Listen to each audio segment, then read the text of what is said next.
జాతి నెపంగన సూత సూతుల కింద నిల్వ హక్కు లేదందువా. ఎంత మాట, ఎంత మాట!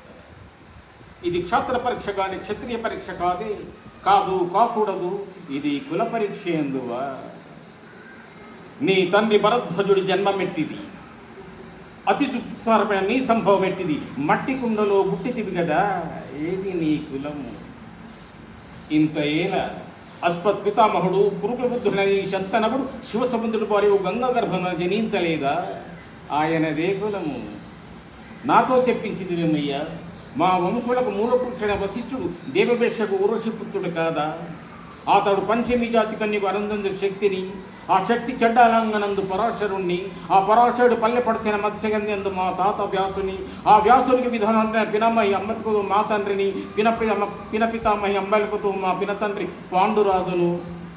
మా ఇంటి దాసిచే ధర్మ నిర్మాణ చరుడని మీచే కీర్తించబడుతున్న ఈ విదుర దేవుని కనలేదా? సందర్భావసరం బట్టి క్షేత్రపీఠ ప్రాధాన్యములతో సంకరమైన మా కురువంశము ఏనాడో కులవిహీనమైనది కాగా నేడు కులమును వ్యర్థవాదమెందులకు. నాయన సుయోధన, ఏలినా పాలిన బ్రహ్మ ఋషుల జననములు మనము విచారించదగినవి కావు. నీవన్నట్టు ఇది ముమ్మాటికి క్షాత్ర పరీక్షే. క్షాత్రమున్నవాడే క్షత్రియుడు, రాజ్యమున్నవాడే రాజు.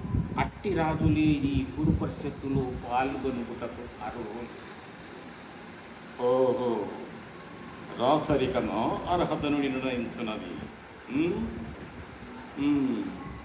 అయినా నా సామ్రాజ్యంలో సస్యశ్యామలమై సంపదావిరమై వెలుగుతున్న అంగరాజ్యమునకు ఇప్పుడైతే అది మూర్ధాభిషిక్తుని గావించుతున్నాను. సోదర దుశ్శాసన, అనర్ఘనవర్తన శక్తి నిర్మూల వేగముగా దెమ్ము.